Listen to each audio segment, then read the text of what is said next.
Breaking news చూస్తున్నాం. పశ్చిమాసియాలో తీవ్ర ఉద్రిక్తత పరిస్థితులు నెలకొన్నాయి. సౌదీ పైన హౌతీలు మిస్సైళ్ల వర్షం కురిపిస్తున్నారు. డ్రోన్లు, క్షిపణులతో అరంకో ఆయిల్ హబ్ పైన హౌతీలు దాడి చేశారు. సౌదీలోని అతిపెద్ద చమురు శుద్ధి కేంద్రం ఇది. అయితే అరంకో హౌతీలు బాంబుల వర్షం కురిపిస్తున్నారు. ఇక మిసైల్స్ దాడులతో భారీగా మంటలు ఎగిసిపడుతున్నాయి. హుడైడా పైన సౌదీ దాడులకి ప్రతీకంగా ఇప్పుడు హౌతీలు విరుచుకుపడుతున్నారు. యెమెన్ పై దిగ్బంధనం ఎత్తేసే వరకు కూడా ఎర్ర సముద్రంపై నౌకలని అడ్డుకుంటామని హౌతీలు చెప్తున్నారు. తాజా పరిణామాలతో ప్రపంచ చమురు సరఫరాకి మళ్ళీ ముప్పు వాటిల్లింది. So Aramco it's biggest oil refinery stationery, చాలా పెద్ద రిఫైనరీ స్టేషన్. సో ఆరంకో దగ్గర జరిగినటువంటి ఈ దాడి పైన ఇప్పుడు సౌదీ కూడా సీరియస్గా ఉంది. సో సౌదీ చేస్తున్నటువంటి ఇంకో మాట ఏంటంటే, మీరు ఎటువంటి నౌకలను తీసుకొని రెడ్ సీ వెంట బాబెల్ మండి దగ్గరికి వచ్చిన వాటిని అడ్డుకుంటాం, పేల్ చేస్తామని చెప్తున్నారు. సో యెమెన్కి చెందినటువంటి ఇరాన్ మద్దతు సంస్థనే హౌతీల తిరుగుబాటు. సో 48 గంటల్లో సౌదీ అరేబియాలోని సౌదీ ఆరంకో చమురు కేంద్రాలను లక్ష్యంగా చేసుకొని క్షిపణులు, డ్రోన్లతో దాడులు చేసింది. సో ఈ దాడులు ముఖ్యంగా జీజాన్ అండ్ యాన్బు ఈ ప్రాంతాల్లోని చమురు మౌలిక వస్తువులను లక్ష్యంగా చేసుకొని హౌతీలు ఈ దాడికి పాల్పడ్డారు. అంటే జీజాన్ అండ్ యాన్బు ఈ రెండు కూడా పోర్ట్ ఏరియాస్, సౌదీలోని 2 పోర్ట్ ఏరియాలు. దానికి సమీపంగా ఉన్నటువంటి మౌలిక ఇన్ఫ్రాస్ట్రక్చర్ దగ్గరనే ఈ దాడులు కొనసాగాయి. అయితే హౌతీల ప్రకారంగా హుదియాద్ అనేటువంటి ఈ ప్రాంతంలో, యెమెన్లో ఉన్నటువంటి ప్రాంతంలో సౌదీలు వైమానిక దాడులు జరిపారంట. దానికి ప్రతీకారంగానే దాడులు చేస్తున్నామనేది హౌతీలు చెప్తున్నమాట. సౌదీ సంబంధించినటువంటి బేసిక్ ఆయిల్ ఇన్ఫ్రాస్ట్రక్చర్కి సంబంధించిన విషయంలో వాళ్ళ యొక్క ఎక్స్పోర్ట్స్ దెబ్బతీయడం కూడా టార్గెట్గా పెట్టుకుంది ఇప్పుడు హౌతీలు. ఒకసారి ఆరంకో దగ్గర జరిగినటువంటి దాడికి సంబంధించిన దృశ్యాలను చూద్దాం.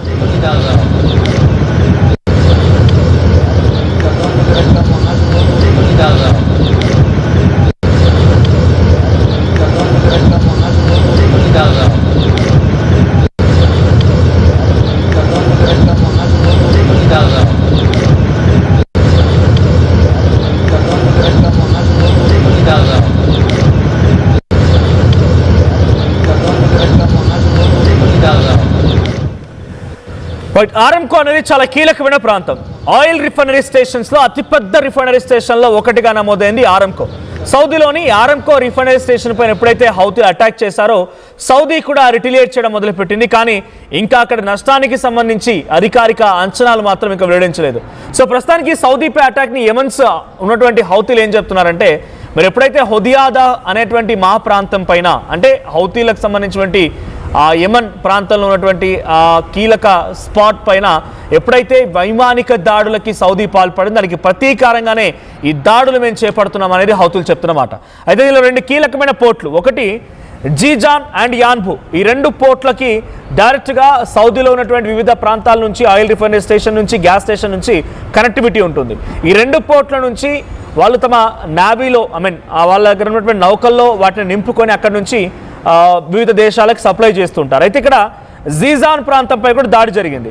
సో ఆరంకో చమురుకు సంబంధించినటువంటి నిల్వలు, రిఫైనరీ ప్రాంతం లక్ష్యంగా మారింది. ఇది అదే ఎక్కడైతే ఆరంకో దగ్గర రిఫైనరీ అనేటువంటి ఆయిల్ మొత్తం కూడా ఇక్కడికి సప్లై అవుతుంది through pipelines or water transportation system. ఇక్కడ రిజర్వ్ చేస్తారు, వెంటనే వచ్చి ఇక్కడ రిజర్వ్స్ అవ్వగానే లోడ్ చేసుకొని వేరే నౌకల ద్వారా వివిధ దేశాలకి వాళ్ళు ఎక్స్పోర్ట్ చేస్తున్నారు. అయితే ఇక్కడ ఈ జీజాని టార్గెట్ చేయడం, డైరెక్ట్గా ఆరంకో యొక్క ఎక్స్పోర్ట్స్ దెబ్బతీయడమే. ఇది మొదటగా కొంత అగ్ని ప్రమాదంలా మనకు కనిపించినప్పటికీ వీడియోలో ఇది అగ్ని ప్రమాదం కాదు, మిస్సైల్ డ్రోన్లతో హౌతీలు అటాక్ చేసిన విధానమే. మరి హౌతీలకి మిస్సైల్ డ్రోన్లు ఏడొచ్చాయి? అవి ఒక మిలిటెంట్ గ్రూప్. ఆ మిలిటెంట్ గ్రూప్ ఎలా వచ్చాయనంటే, ఇరాన్ యొక్క మద్దతు మూలంగానే హౌతీలు ఈ స్థాయిలో బలాన్ని సమకూర్చుకోగలుగుతున్నారనేది Saudi or Gulf countries or Israel, America భావిస్తున్నటువంటి ఒక మాట. నిజానికి హౌతీలే ఇరాన్కి అతిపెద్ద బలం. గల్ఫ్ కంట్రీస్లో అతిపెద్ద బలం హౌతీలే. యెమెన్ దేశంలో ఉన్నటువంటి ఆ హౌతీలే ఇప్పుడు రెడ్ సీ బాబెల్ మండి దగ్గర ఇప్పుడు ఎటువంటి నౌకల యొక్క ప్రయాణం కోసం రానివ్వకుండా యాజ్ జలసంధి స్ట్రైట్ ఆఫ్ హార్ముజ్ ఏ రకంగా అయితే మూతవేయబడిందో, బాబెల్ మండెబ్ అనేటువంటి ఆ జలసంధిని కూడా యెమెన్స్లో ఉన్నటువంటి హౌతీలు, మిలిటెంట్ గ్రూప్సే కంట్రోల్లోకి తీసుకున్నాయి. ఇంకొకటి యాన్బు అనేటువంటిది ఇంకో పోర్ట్ ఏరియా. సో రెడ్ సీకి సమీపంగా ఉన్నటువంటి యాన్బు అనేది కూడా చమురు ఎగుమతి కోసం ఉపయోగించే కీలకమైన ప్రాంతం. సో ఇక్కడ నుంచి కూడా కొన్ని బెలిస్టిక్ మిషన్లు దూసుకొచ్చాయి. సౌదీకి సంబంధించి వైమానిక రక్షణ వ్యవస్థల్ని అడ్డుకున్నట్లుగా నివేదికలు కూడా పేర్కొంటున్నాయంట. అంటే ఇతర దేశాల్లో హౌతీల నుంచి వచ్చినటువంటి ఆ డ్రోన్లు మిసైల్ అన్నీ కూడా యాన్బు ప్రాంతాన్ని కూడా చుట్టుముట్టి అక్కడ కూడా భయంకరమైనటువంటి దాడులకు పాల్పడ్డారు. అయితే సౌదీ అరేబియాకు సంబంధించి మరి రియాక్షన్ ఏంటి? సో ఇప్పటివరకు హుదైదా అండ్ మారిబ్ అల్జాఫ్ ప్రాంతాల్లో ప్రతిదాడులను కూడా సౌదీ మొదలుపెట్టింది. సేమ్ హౌతీల లక్ష్యంగా హౌతీలు ఉన్నటువంటి ప్రాంతం హుదైదా, మారిబ్, అల్జాఫ్ ఈ 3 ప్రాంతాలపైన కూడా మళ్ళీ సౌదీ అరేబియా దాడులు మొదలుపెట్టింది. 2022 తర్వాత అంటే సుమారుగా 2022 తర్వాత సౌదీ హౌతీల మధ్య ఘర్షణ వాతావరణంలో ఇది అతిపెద్ద స్థాయిలో జరిగినటువంటి ఘర్షణ వాతావరణం అనేది ఇప్పుడు ఇంటర్నేషనల్ ఎక్స్పర్ట్స్ అండ్ ఈ యుద్ధాన్ని నిశ్చితంగా గమనిస్తున్నటువంటి పలు కథనాల్లో వస్తూ ఉన్నమాట. 2022 తర్వాత నుంచి ఇది అతిపెద్ద అటాక్ ఆరంకో అండ్ యాన్బు జియాన్జు పైన అటాక్ చేయడం అనేది. ఇంకొకటి ప్రస్తుతం ప్రపంచంపై ఈ కుప్పకూడంతో ఎటువంటి ప్రభావం పడుతుంది? మరి ఆరంకో ఇంటర్నేషనల్ రిఫైనరీ స్టేషన్ కుప్పకూలిపోవడంతో ఎటువంటి ఎఫెక్ట్ ఉంటుందన్నప్పుడు యాన్బు జీజాన్ రెండు కూడా సౌదీకి సంబంధించినటువంటి oil reserve stations. So Hormuz జలసంధిలో ఇప్పుడు మరింతగా ఉధృతలు కొనసాగుతున్న నేపథ్యంలో ఈ అటాక్ని కూడా సరికొత్తమైనటువంటి ఆందోళన రేకెత్తిస్తూ ఉన్నాయి. అంతర్జాతీయంగా ఇప్పుడు మళ్ళీ ఆయిల్ రేట్స్ భయంకరంగా పెరిగే అవకాశం ఉంది. సో ఇప్పటికే చాలా పెద్ద ఎత్తున ఆయిల్ రేట్స్ పెరగడంతో పాటుగా డెఫిషియన్సీ వస్తుంది. కొన్ని దేశాల్లో ఆల్టరేట్ రూట్స్ ఎంచుకోవాల్సి వస్తుంది. ఇంకో మార్గాన్ని వాళ్ళు చూడాల్సిన పరిస్థితి వస్తుంది. ఇవన్నీ కొనసాగుతున్న తరంలో మళ్ళీ ఆరంకో రిఫైనరీ స్టేషన్ లాంటి అతిపెద్ద రిఫైనరీ స్టేషన్పై అటాక్ని చాలా తీవ్రంగా పరిగణిస్తోంది. సో హౌతీలు దాడి మాది విజయవంతమైంది, మేము చేయగలిగాము, ఆరంకో స్టేషన్ని రిజర్వ్స్ని కుప్పకూల్చగలిగామనేది హౌతీలు ప్రకటించుకుంటున్నారు. అయితే ఎటువంటి నష్టం జరగలేదు, ఇంకా అధికారికంగా పూర్తి సమాచారం మాత్రం వెల్లడించలేదు సౌదీ. కాబట్టి ఎటువంటి నష్టం జరగలేదు అన్నట్టుగానే సౌదీ భావిస్తోందట. సౌదీ వైపు కొన్ని క్షిపణులు డ్రోన్లు వస్తున్నప్పుడు మేము కొన్ని సమర్థవంతంగా తిప్పికొట్టామనేది మాత్రం సౌదీ హామీ చెప్తున్న మాట. అట్ ది సేమ్ టైం అమెరికాకు సంబంధించిన ఎవరైతే ఇక్కడ ఈ గల్ఫ్ కంట్రీస్ని ప్రొటెక్ట్ చేయాలన్న ఆలోచనతో అమెరికా ఉందో ఆ central commands, USS central commands కూడా చెప్తున్నటువంటి మాట. సో ఈ దాడి సాధారణంగా ఇదొక భయంకరమైనటువంటి దాడిగానే పరిగణించాలి. ఎందుకంటే రిఫైనరీ స్టేషన్, చిన్న పెట్రోల్ నౌకపై అటాక్ జరిగితేనే ఒక భయంకరమైనటువంటి మంటలు చెలరేగుతూ ఉంటాయి. సముద్ర మార్గం మొత్తం కూడా ఒకసారిగా భయానకంగా మారుతూ ఉంటుంది. అలాంటిది ఆయిల్ రిఫైనరీ స్టేషన్ మీద ఆయిల్ రిఫైనరీకి సంబంధించిన రిజర్వ్స్ పైన అటాక్ జరిగాయంటే అర్థం చేసుకోండి ఏ స్థాయిలో దీని ప్రభావం ఉంటుందనేది. సో చాలా తీవ్రంగా నష్టపోయినట్టుగానే సౌదీ భావించాలి. కానీ సౌదీ ఇంకా అఫీషియల్గా అనౌన్స్ చేయలేదు కాబట్టి ఇంకా కొంత ఆందోళనకరంగానే ఉంది. ఇక్కడ కమికేజ్ డ్రోన్స్ ఉపయోగించింది, బలిస్టిక్ మిసైల్స్ ఉపయోగించింది. నేను రాత్రి నుంచి కూడా ఇంకా అటాక్స్ కొనసాగుతున్నాయి ఆరంకో రిఫైనరీ స్టేషన్ పైన. సో జీజాన్లో సుమారుగా 4 లక్షల బ్యారెళ్ళు, ఒక రోజుకి 4 లక్షల బ్యారెల్ని శుద్ధి చేసేటువంటి సామర్థ్యం ఉందంట. 4 లక్షల బ్యారెళ్ళు అంటే అర్థం చేసుకోండి ఏ స్థాయి సామర్థ్యం ఉందనేది. సో 4 లక్షల బ్యారెల్ కొంత శుద్ధి చేసి ప్యూరిఫికేషన్ చేసేటువంటి సామర్థ్యం ఉన్నటువంటి జీజాన్ అనేటువంటి ఈ రిజర్వ్ ఆర్ ఆరంకోకు సంబంధించిన రిఫైనరీ స్టేషన్ దగ్గర ఇప్పుడు అటాక్ జరిగింది.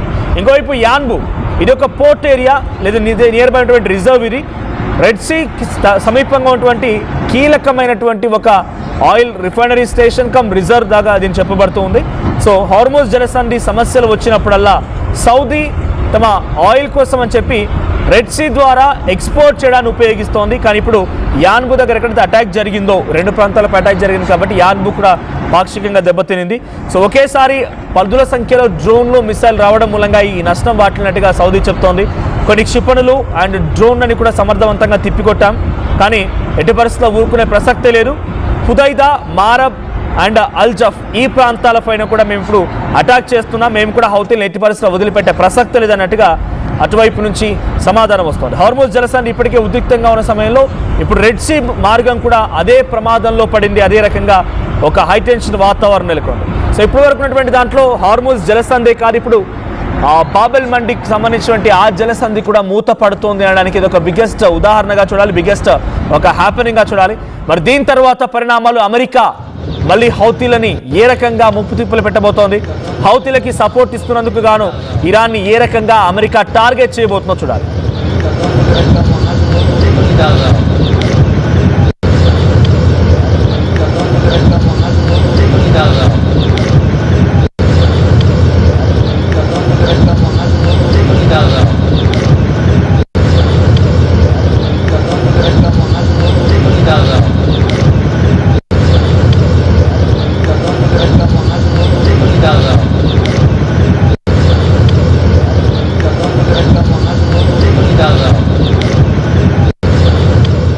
ఎప్పటికప్పుడు నయా న్యూ ట్రెండ్ ని మనకు అందిస్తూ అప్పుడు ఇప్పుడు ఎప్పుడైనా మనందరి చాయిస్ కిసాన్ ఫ్యాషన్ మాల్ వచ్చేస్తుంది మన ఈసీఎల్ కి జూలై 24న గొప్ప ప్రారంభం. ఏం కొన్నావురా? అమ్మకి 10, అత్తమ్మకి 6, అమ్మమ్మకి 4 కేజీలు చీరలు మావా.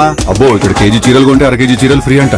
Churidar, men's wear, kids wear 1+1, 2+1 మస్తు ఆఫర్లు ఉన్నాయి. మరి ఇంకా మాంగళ్య ఆషాఢం కేజీ సేల్ అంటే తెలుసు కదా.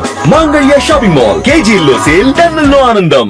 అందరికీ నమస్కారం. నేను మీ అనసూయ భారద్వాజ్. ఆషాఢ మాసం సందర్భంగా మన కాసం ఫ్యాషన్స్ ఏపీ అండ్ తెలంగాణలోని 24 స్టోర్స్ లో సరికొత్త ఆఫర్స్ తో మీ ముందుకు వస్తుంది. అంతేకాకుండా ఈ ఆషాఢ మాసంలో మన ప్రత్యేకత కిలో చీరలు కొనండి, అర కిలో చీరలు ఉచితంగా పొందండి. Pure in its form with grace made noble.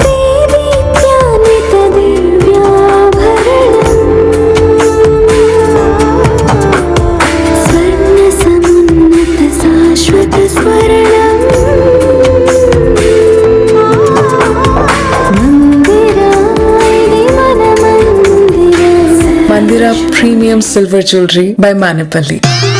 I'm Rishabh, a digital marketing strategist and a football player. I refuse to be one. At Anurag University, be everyone you dream to be. Tournament కి ముందు paint ఎలా చేస్తాం?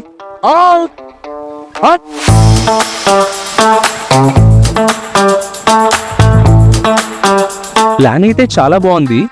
Sir stadium పరిస్థితి చూడండి. Tournament ముందు paint ఎలా చేస్తాం? Techno paints ఉందిగా. Techno paints, township, dam, stadium లేదా మనీళ్ళు, పెయింట్స్ నుంచి పెయింటింగ్ వరకు పూర్తి సొల్యూషన్ కావాలంటే మేమున్నాం. కానీ సార్ టైం కి పూర్తవుతుందా? రోజుకు 23 లక్షల స్క్వేర్ ఫీట్ పెయింటింగ్ చేయగల సామర్థ్యం, 5,000 మంది స్కిల్డ్ లేబర్ టీం మా వెంట ఉంది. 23 లక్షల? అవును, ప్రపంచ స్థాయి రంగులు, అద్భుతమైన షేడ్స్ తో భారతదేశపు అసలైన పెయింట్ మరియు పెయింటింగ్ శక్తిని మేమే. VR Techno Paints. Techno paints.